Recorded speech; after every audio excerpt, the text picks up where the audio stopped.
పలాస నియోజకవర్గానికి చెందిన సీదిరి అప్పలరాజు గారికి గౌతు కుటుంబాన్ని విమర్శించడానికి ఎటువంటివి లేక మీ పెంపుడు మనుషులతో నా కులం గురించి నా ఇంటి పేరు గురించి చాలా మాట్లాడిస్తున్నారు. మీరు చెప్పడం ఏంటండి?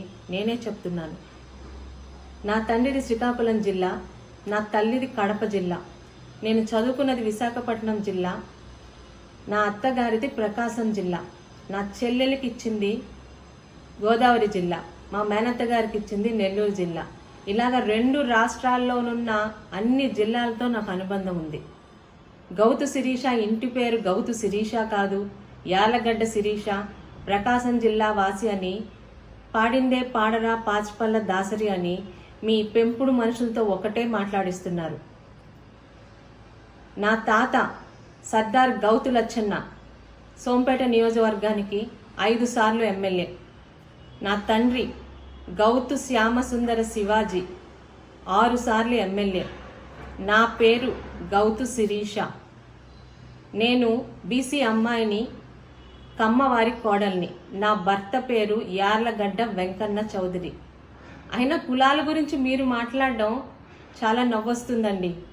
నేను మత్స్యకారుణ్ణి, మత్స్యకారుల ఓట్లన్నీ నాకు వేయండి అని, నా భార్య కాళింగ కులస్తురాలు, కాళింగులు కూడా నాకే ఓటయ్యని మీ కులాల పేర్లు చెప్పుకొని ఓట్లు దండుకున్నది మీరు.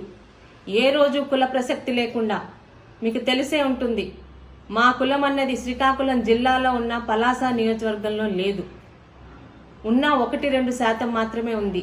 ఏ రోజు కులం పేరు చెప్పకుండా మా అభివృద్ధి, మేము ఉన్న పార్టీ తెలుగుదేశం పార్టీతోనే మేము ముందుకెళ్ళాం. ఈరోజు గౌతు కుటుంబానికి వెతికిన ఎటువంటి మచ్చ లేకపోవడంతో రోజు మీ వాళ్ళ చేత నా కులం, నా ఇంటి పేరు గురించి మాట్లాడిస్తున్నారు. గెలిచినా కూడా మీకు నిద్ర పట్టించేటట్లు లేదు. గౌతు కుటుంబం పేరు చెప్తే మంత్రి నన్ను మాట్లాడుతున్నారేమో.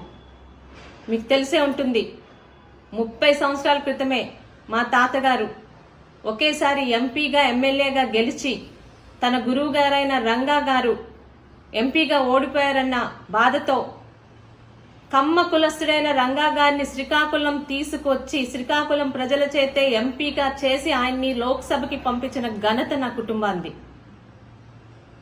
ఈరోజు మీరు ఏం మాట్లాడుతున్నారండి? మంత్రి పదవి అంటే తిత్లీ లాంటి ఇబ్బందులు వచ్చినా ₹1 కూడా దానం చేయని పలాసలోని పెద్ద మనుషుల దగ్గర కరోనా పేరు చెప్పి 70 లక్షల రూపాయలు బలవంతంగా వసూలు చేసి మీ ముఖ్యమంత్రి జగన్మోహన్ రెడ్డి గారికి ఇచ్చి మంత్రి పదవి కొనుక్కున్నంత సులభం కాదండి ఆ మంత్రి పదవిని హుందాగా నెరవేర్చడం. ఒక మత్స్యకారుడిగా, ఒక మత్స్యకార శాఖ నిర్వహిస్తున్న మంత్రిగా మీ తోటి మత్స్యకారుల్ని, మీ సొంత మండలమైన వజ్రపు కొత్తూరులో వాళ్ళ మత్స్యకార పింఛన్లు పార్టీల మీద కక్షతో తీసివేసినప్పుడే మీ మంత్రి పదవి హోదా అందరికీ అర్థమైంది. ఆడపిల్లవి అవగాహన లేదు అని చాలా పెద్ద మాటలు మాట్లాడుతున్నారు. నా అవగాహన ఏంటో మీరు ఇంకా ఇప్పటికే అర్థమవుతుంది, ముందు ముందు కూడా చూస్తారు. ప్రెస్ మీట్లు ఇస్తే పార్టీ ఆఫీస్ని ధ్వంసం చేస్తారా? మీకు మీ పెంపుడు జనాభాకి ఒకటే చెప్తున్నాను, మాటలు కాదు, మీకు ధైర్యం ఉంటే పలాస ఆఫీస్ మీద దాడి చేసి చూపించండి.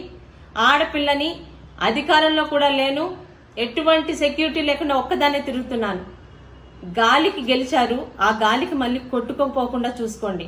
అంతేగాని నా మీద, నాకు టీడీపీ కార్యాలయం మీద దాడులు చేస్తామని మీ చుట్టూ పెట్టుకున్న ఒక 50 మంది రౌడీ బ్యాచ్తో మాట్లాడించడం కాదు, చేసి చూపించండి.